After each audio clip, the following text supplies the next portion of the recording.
निवडणुकीमध्ये आपल्याला विक्रमी मताने जामखेड आणि जामखेड शहरातील आणि उपनगरातील जनतेने निवडून दिलेलं आहे. त्यामुळे त्यांचं मी प्रथमतः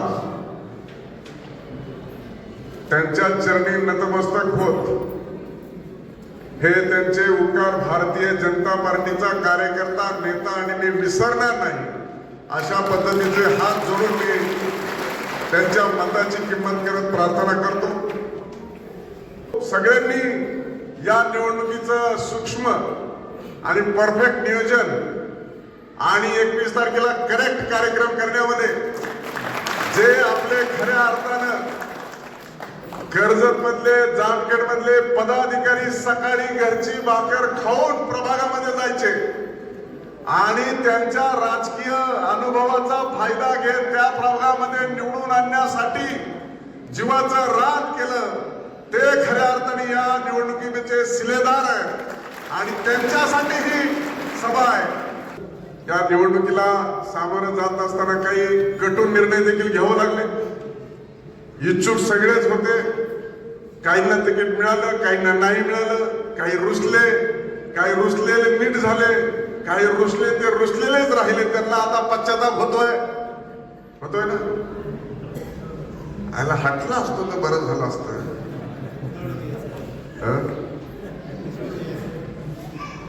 सगळ्यात महत्वाची गोष्ट तर काय झाली असेल तर मला नगराध्यक्ष पदाच्या उमेदवाराचा निर्णय घेत असताना जो निर्णय घेतला आणि या निवडणुकीचे प्रमुख म्हणून प्राध्यापक मधुकर राळेभातांनी स्वतः पत्रकार परिषद घेत भारतीय जनता पार्टीचा निर्णय ऐकला त्याच दिवशी आणि त्या क्षणी या निवडणुकीला शुभ शकून झाला आणि म्हणून आपण या निर्णयापर्यंत येऊ शकतो. नाहीतर रुसवे फुगवे राग मनस्ताप व्यक्त करत असता तर ही निवडणूक अशा पद्धतीनं पुढे गेली नसती. त्यामुळं मधुकर आबांनी या निवडणुकीचं तर नेतृत्व केलंच, प्रमुख म्हणून प्रभारी पण केलंच, पण निवडणुकीला दिशा आणि एका दिशेने जाऊन घेऊन जाण्यासाठी अतिशय अनमोल असं सहकार्य केलं. त्यांच्यासाठी खास विशेष टाळ्यांचा गजर करा.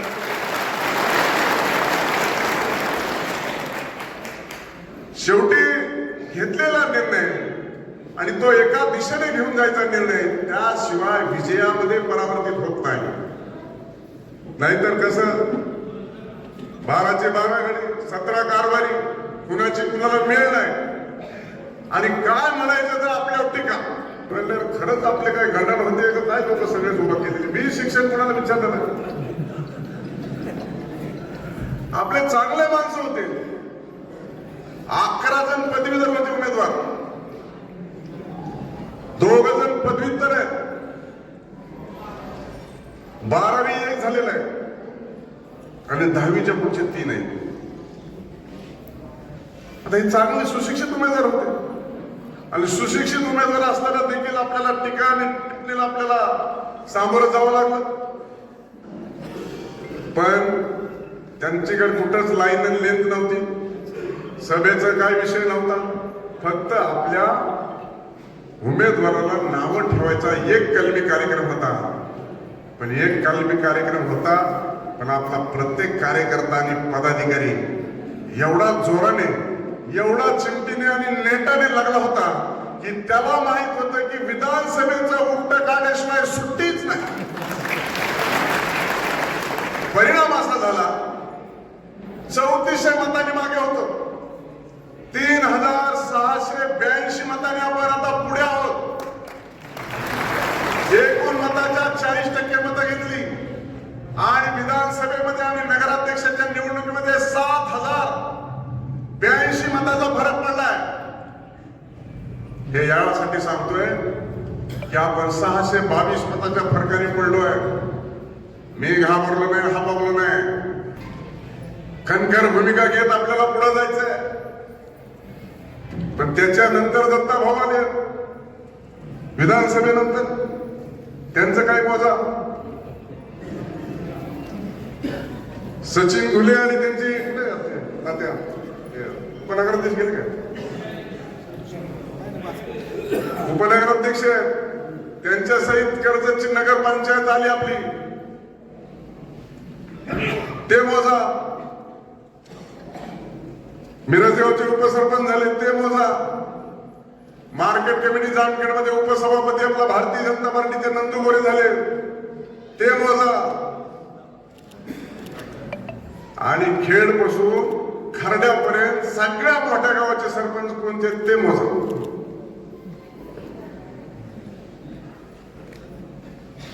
आणि म्हणून निवडून आल्याच्या नंतर लोकांचा कसा वापर करायचा, उपयोग करून घ्यायचा. आणि आबांनी सांगितलं आणि दत्ताभाऊनी सांगितल्यामुळे स्टेजवर उभा राहा. दुसऱ्याचं स्टेजला स्टेज सुद्धा चिकटलं नाही पाहिजे, अशी पहिल्या 5 वर्षामध्ये योजना होती. आता स्टेजवर पाय सोडून नसतील खाली, कुणाचा मान नाही, सन्मान नाही, म्हणून भाषण करायला संधी नाही. मी म्हणलं आज मी सगळ्या म्हणत उरका पुढे जायचं आपल्याला, झालं उरका. आज म्हणलं काही बोलणार नाही, जेवढं भाषण करायचं तेवढं कर. कार्यकर्ता बोलला पाहिजे, कार्यकर्त्याला काय चाललंय ते कळलं पाहिजे, कार्यकर्त्याला काय दृष्टिकोन आहे, काय व्हिजन आहे, काय आपल्याला पुढे करायचंय हे या व्यासपीठावरूनच कळतं. आणि ते झालं पाहिजे. आता सभा झाली आपली, आपण सभाच घेतली नाही.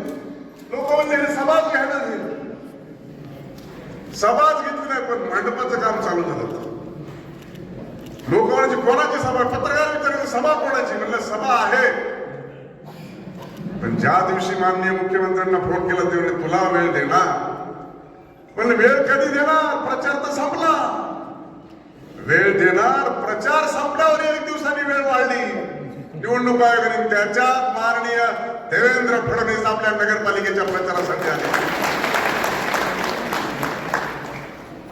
भाषण केलं, आशीर्वाद दिले. आपण निवडणूक जिंकलो.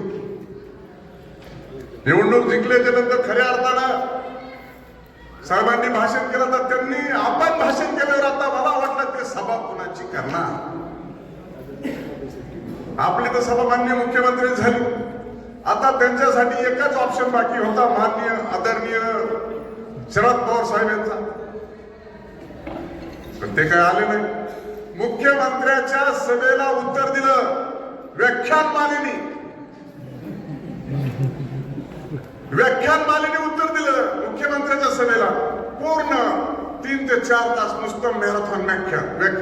राजकारणाचं काहीच नाही, काय केलं नाही, काय करणार नाही आणि काय सांगायला विषय. माननीय मुख्यमंत्र्यांनी एकच सांगितलं. आणि मी त्यामुळे खऱ्या अर्थाने हात जोडून सगळ्या जामखेडवासियांचं मी नतमस्तक होत आभार मानले की अरे म्हणजे आम्ही ऐकतोय, तुम्ही एवढी बार ऐका. आम्हाला उभा करतात ते विधान परिषदेमध्ये, आम्हाला हे हेडमास्टर सांगू शकतात. तेव्हा जामखेडकरांच्या लक्षात आलं की आपला हेडमास्टर जर मुंबईत चालतोय तर आपल्याला काय हरकत आहे नगरपालिकेला चालवा. आणि मग ती व्याख्यानमाला सभा तर घ्यायची, सभा तर करता येणार. आपल्या जागा बाबा सभा हाणाची बेतात होते, फुकटच्या मांडवा. पण त्यांच्या ध्यानात आलं सभेला तेवढी माणसं जुळत नाही. मग हाय त्यातच हल्ली जुन्या तहसील समोर. एक गोष्ट अख्ख्या निवडणुकीमध्ये मी काय करणार हे सांगितलं नाही, फक्त आमची बदनामी, इथून तिथून बदनामी. आम्ही असा वचननामा देत लोकांच्या हातात.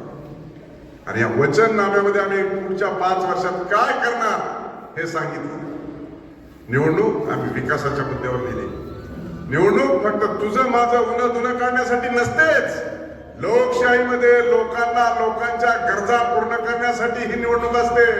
वीज, रस्ते, पाणी, शिक्षण, आरोग्य याच्यासाठी निवडणूक असते. आणि त्याच्यामुळं जनतेने आशीर्वाद दिला, विश्वास टाकला आणि फार मोठ्या मताधिक्याने थेट नगराध्यक्ष प्रांजलताई चिंतामणीला निवडून दिले. खरं तर लोक या निवडून दिल्याच्या कारणाने निश्चित स्वरूपामध्ये निवडून दिल्याच्या नंतर आणखी एक पेच प्रसंग निर्माण झाला. पेच प्रसंग असा निर्माण झाला की आपल्याच एकमेव अशा नगराध्यक्ष आहे की ज्या नगरसेवक झाल्या आणि नगराध्यक्ष झाल्या. आणि निवडणूक 2 तारखेला होती, ती 20 तारखेला गेली. त्याच्यामध्ये आमचा पवनराजेंचा पराजय झाला आणि प्रांजलताई मात्र 800 मतांनी निवडून आले. पण आता परत नियमात तरतूद वेगळीच. जेव्हा मी प्रवीण आणि आम्ही चिंतामणी म्हणलं हे करायचं काय आता कोण तर राजीनामा तर द्यावं लागेल म्हणजे 7 दिवसात. म्हणलं चल. मी फोन लावला, कितव्या मिनिटाला फोन उचलला मुख्यमंत्र्यांनी पहिल्या मिनिटाला फोन उचलला. मी खिपडून सांगायचो, साहेब म्हणलं ते 2 उमेदवार होते, म्हणजे एक माघार घेऊन टाका. साहेब म्हणलं ते दोन्ही निवडून आले, मग एक राजीनामा देऊन टाका. मग साहेब मी ऐका ना थोडं. मी म्हणलं त्याला आपल्याला काहीतरी आता कायद्यात तरतूद करू ना मग. म्हणजे जे सांगेल ते ऐकायची भूमिका होता. असंच होतं ना प्रवीण कॉल, असाच कॉल होता. म्हणलं पूर्ण अगोदर त्यांना समजून सांगितलं की म्हणलं असा प्रसंग झालाय, आता कायदा बदलावा लागतो. आणि नुसता कायदा बदलावा लागतो त्यांना सांगितलं. म्हणले अरे असं कुठं होतं का इतक्या लवकर, पण त्याला तर सत्ता बोलतात असं मी ऐकलंय. करावंच लागतंय बोललो. त्याच्यावर लगेच लिहिलं, secretary tomorrow cabinet take the ordinance. लगेच त्या अश्विनीताई भिडे आणि श्रीकर परदेशी आत्ताच मेसेज आला. त्यांनी सांगितलं ऑर्डिनन्स आणा. ऑर्डिनन्स आणला आणि त्याला म्हणतात हा महाराष्ट्र शासनाचा राजपत्र. हे आज दुपारी 1 वाजता रिलीज झालंय. हे आज जर आलं नसतं 5 वाजेपर्यंत तर उद्या आणि परवा आपल्याला सुट्टी आहे. उद्याच ना शनिवार आणि रविवारी सुट्टी आहे आणि 28 तारखेला 7 दिवस संपून जातात. आणि 27 पर्यंत जर राजीनामा दिला नसता, म्हणजे आज 5 वाजेपर्यंत जर राजीनामा दिला नसता तर जिल्हाधिकाऱ्याला अधिकार कोणचं पद ह्यांचं घालवायचं चिठ्ठ्या टाकून अशी कायद्यात तरतूद होती. त्याच्यामुळं दत्ताभाऊ सभापतीचं माझं एवढं काय मुंबईत चलत नाही. माणूस बारीक आहे मी आणि कुणी आम्हाला तिथे विचारत नाही. बल्ब जरी उडाला असला तरी कवा बाबा असा चमचम करतो, वीज चमकला असतो का कोणाला बनवायचं. एक जर सांगितलं, एक जण म्हणला मला कोप घ्या, तुला का कोप घ्या सांगा जरा थोडक्यात मला. त्यांनी सांगितलं, मी इकडून सांगितलं, तू कवाच आमच्यावर नाही, आमचे एवढे उपकार झाले तुझ्यावर, तुला कसं घ्यायचं. आणि माझे कार्यकर्ते तुम्ही जरा टाईटच होत नाही, कडक कडक पाहिजे. आता कसं करायचं, स्वभाव जरा आहे पण कवाबावा होतो, चांगला होतो. त्याच्याशिवाय हे कायद्यात दुरुस्ती येते काय, नको तिथं डोकं लावत नाही. तर जी माणसं आता चॉकलेट देऊन निवडून आले, आता चॉकलेट नाही देत. चॉकलेटचे आणि बिस्किटाचे बिल कळले तसे दत्ताभाऊ सांगते. साक्षीदार पाहिजे साक्षीदारांनी सांगितले. त्याच्यामुळे तुम्हाला खरं असं म्हणायला काय हरकत नाही. अशी परिस्थिती. आता केस कापायला सुद्धा कोणत्याही दुकानात दिसत नाही गिराईक. दिसत का? नाही दिसत. आता ह्या वर्षी हास्य जत्रा झाली का, बैलगाडा झाली का, दहीहंडी नाही झाली. त्याच्यामुळं काहीच झालं नाही. आणि यावर्षी पिठाची गिरणी सुद्धा आली नाही वाढदिवसाला. फिरता दवाखान्यात नुसते निवडणुकीमध्ये त्या फिरत्या दवाखान्यातून पैसे वाटायचं काम केलं विधानसभेला. त्याच्यानंतर कुणीही इथं हात वर करा, आम्ही ॲम्ब्युलन्स बघितली. त्याच्यानंतर नगरपालिकेच्या टायमाला 2-3 आले मध्ये ॲम्ब्युलन्स आली नाही. आणि त्या काय बचत गटवाल्या महिलांचं तर माझ्या माय बहिणीचं हाल केलं. उदबत्त्या, मेणबत्त्या, त्यांच्या नावावर कर्ज. कोणत्या मार्केटमध्ये जाते काय का उदबत्ती मेणबत्ती. आणि आम्हाला नाव ठेवणार, तुम्ही केलेलं काय करत होतो बघा ना. हे पुढच्या रांगेमध्ये कोण कोण बसलेत. आबा या मतदारसंघाचे प्रमुख आहेत त्यांचे निवडणुकीचे, त्या पक्षाचे. दत्ताभाऊ पैलवान होते, शेवाळे पाटील होते, अजून तर लई होता.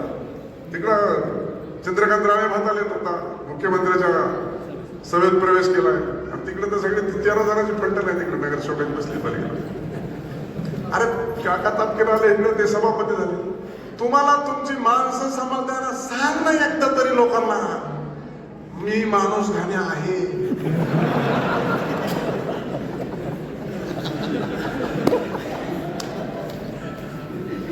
आमची 2-4 गेले त्यांचे काय हाल चालू आहेत तिकडं.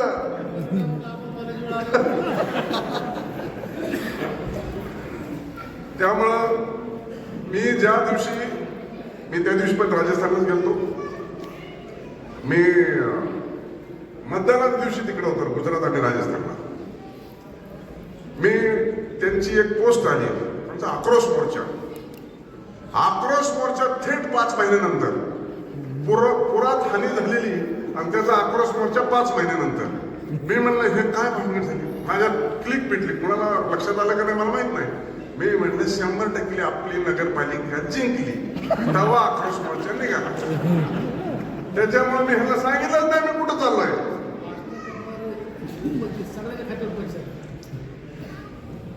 भाषण करणारे आणि उपोषणाला बसणारे आणि मोर्चा करणारे सगळ्यांच्या खात्यावर पैसे आले चेक करा.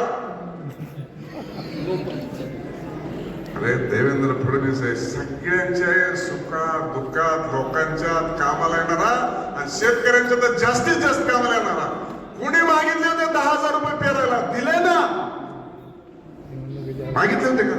कोणी मागितलं होतं लाईट बिल माफ करा केली ना.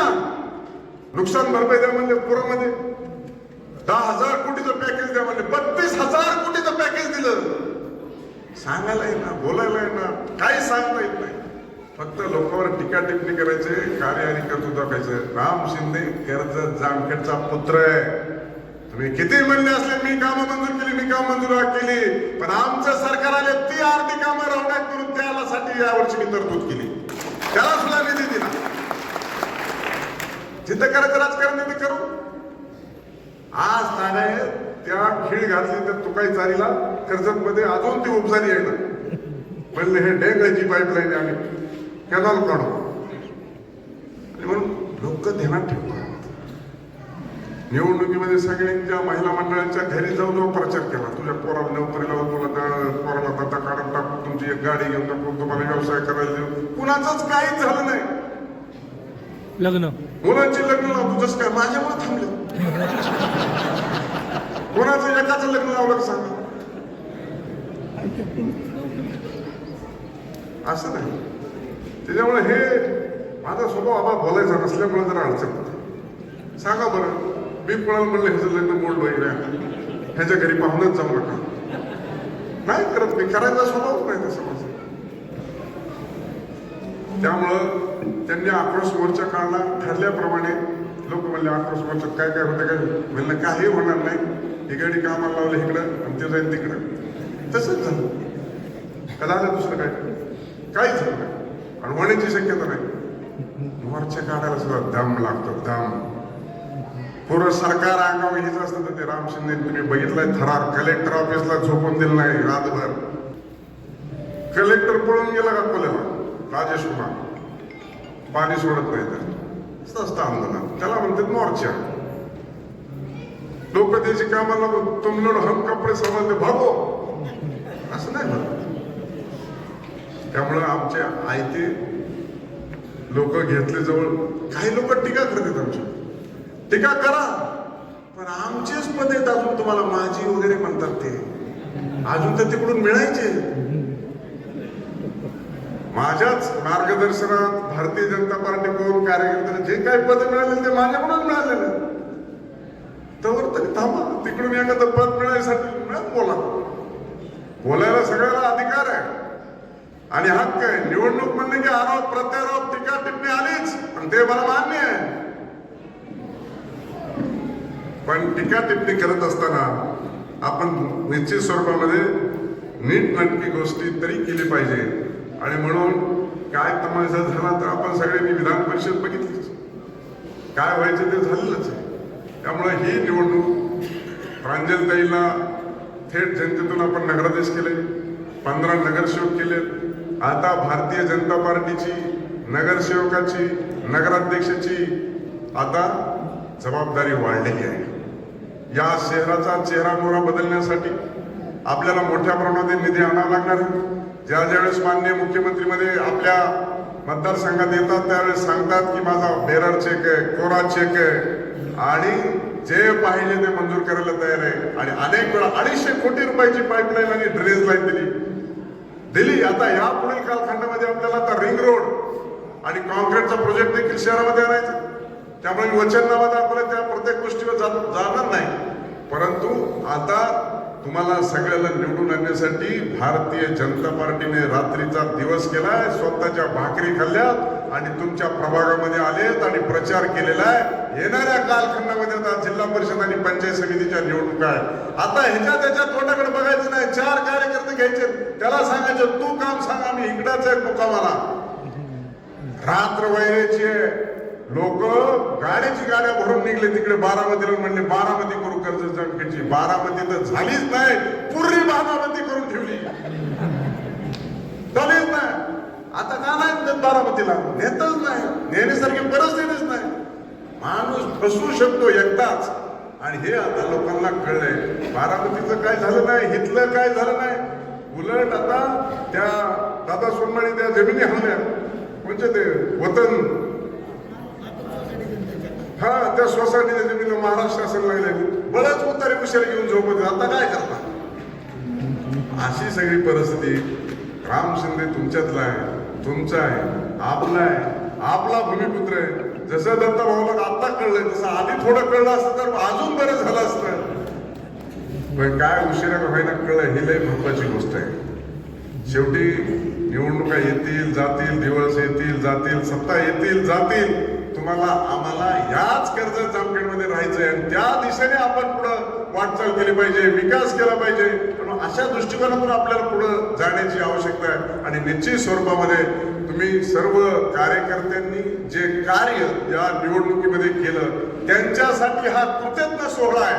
त्यांच्यासाठी हा कृतज्ञ सोहळा आहे की तुम्ही अतिशय वेळ दिला. कोणी गाडी मागितली नाही. आपल्याला विधानसभेपासून चांगली प्रथा पडली. गाडी मागत नाही, जेवण मागत नाही, डिझेल मागत नाही आणि खर्चायला पैसे तर मागतच नाही. विधानसभेला सुद्धा यावेळेस एक गाडी मागितली नाही कार्यकर्त्यांनी. आता सुद्धा कोणत्या प्रभागातून मला नगरसेवक आला नाही, म्हणला नाही उमेदवार या हे माणसं आलेत खरं, पण ह्यांचाच खर्च वाढत चालला. एक सिंगल कोण नाही. मी 5 का 7 नेमले तर हे 10, 15 आले. म्हणजे आमचे नाव टाका, आम्ही त्याच्यात बरोबरीला प्रभारी राहू. आणि त्यामुळं ही संघटन आणि हा विचार याच्यामुळे जामखेड नगरपालिकेमध्ये भारतीय जनता पार्टी जिंकली आहे. आणि हे महत्वाचं आहे. कोणी एक व्यक्ती मोठा नाही, पक्ष मोठा, विचार मोठा आणि संघटन मोठं. या भूमिकेतून भारतीय जनता पार्टीने जामखेडच्या नगरपालिकेमध्ये घवघवीत यश मिळवलं. आणि म्हणून आपल्याला येणाऱ्या कालखंडामध्ये खूप चांगलं काम करून सुद्धा बाहेर त्यांचा कानाडोळा झाला आणि आपल्याकडे दूरदृष्टी वक्र दृष्टिकोन पडला. येणाऱ्या कालखंडामध्ये हे काम करण्यासाठी निश्चित स्वरूपामध्ये तुमच्या सर्वांच्या कृपा आशीर्वादाने मुंबईमध्ये बसायला जागा मिळाली आहे. मुंबईमधलं सरकार कसं चालतं, सरकारमध्ये काय केलं पाहिजे, कोणतं काम कोणाला सांगितलं पाहिजे, कोणत्याही कामाच्या संदर्भामध्ये काय उपयोग होईल या संदर्भामध्ये मी सदैव प्रयत्नशील असतो. त्यामुळे कर्जत जामखेडच्या कुठल्याही लोकांना कुठलीही अडचणी नाही ही भूमिका घेऊन जात असताना सातत्यानं मतामध्ये परिवर्तन होत वाढ होत चाललेली आहे. आणि म्हणून ही वाढ 1,26,433 पर्यंत गेली आणि ही महाराष्ट्रामध्ये 197 आमदारापेक्षा जास्त आहे. ही खऱ्या अर्थानं तुमचे उपकार आहेत. म्हणून ही गोष्ट आपल्याला येणाऱ्या कालखंडामध्ये विकासामध्ये परिवर्तित करून घेऊन जायचे, विकासाकडे घेऊन जायचे आहे. मोठ्या प्रमाणात निधी उपलब्ध करून द्यायचा आहे. कोणी काही म्हणेल, कोणी काही नाव ठेवल, त्यांच्याकडे जाणीवपूर्वक दुर्लक्ष करण्याची आवश्यकता आहे. आणि हे जर दुर्लक्ष केलं तर निश्चित स्वरूपामध्ये ते फक्त आपल्याकडे टुरिझम करायला येतात. 15-20 दिवसांना फेरफटका मारतात, याला घोडे लाव, त्याला गाडव लाव आणि मुलाखती घेतात. आणि मुलाखती घेतल्यावर म्हणतात भाजपचे कोण इच्छुक आहे, भाजपचे कोण इच्छुक आहे. जशी नावं समजली की त्याचा नातेवाईक कुठे, त्याचा भाऊ कुठे, त्याचा मेहना कुठे, त्याची साडू कुठे, त्याची सासरवाडी कुठे, हे तिकडून फोन. आणि आमच्या कोण राहा, आमच्या कोण राहा. कुणीच राहिलं नाही, कुणीच बंडखोरी केली नाही आणि आपला पॅनल त्याच्यामुळे लागला. आता माणूस बी जरा गोड कौतुकाचा असावा लागतो. पहिले तुमचे गुण दिसले नाही, त्याच्यामुळे काही लोक पहिल्यांदा बळी पडले, पण आता लोक बळी पडणार नाही. आणि त्यामुळे बावडकर सरांनी सांगितलं गेलं काय, बावडकर सरांनी सांगितलं काल रात्री काहीतरी तिसरंच झालं म्हणले, उठाबशा सुरू झाली. मला फोन आला, आता कसं होईल तुमचं? अरे म्हणलं माझं काहीच होत नाही, ती आधीच झालं आहे, ती काय व्हायची. एकत्र बसू द्या, एकत्र उठू द्या, काही होत नाही. माझं होत नाही, माझ्या कार्यकर्त्याचं होत नाही, कर्जत जानकरचं होत नाही. बरोबर झालेलं आहे आणि झालं पाहिजे. आता सुद्धा काय केले, आता काय नाही केलं, त्याच्यापेक्षा हा विजय उत्सव आहे आपला. विजय उत्सवामध्ये वाईट बोलू नये. आणि आपल्याला आता सगळ्या नगरसेवक आणि नगराध्यक्षाला एक दिशा द्यायची. त्यामुळं या नगरपालिका क्षेत्रामध्ये अतिशय चांगल्या पद्धतीनं काम करून तुम्ही हा विचार आणि कार्यकर्त्यांनी केलेलं अपार कष्ट याचं चीज करण्याची ही निवडणूक आहे. आणि त्यामुळे आता तुम्हाला 5 वर्षासाठी मनपूर्वक आमच्या सर्वांच्या वतीनं मनपूर्वक अशा शुभेच्छा आहेत. चांगलं काम करा आणि आपलं नाव कमवा, अशा पद्धतीचं मी या निमित्ताने सांगतो.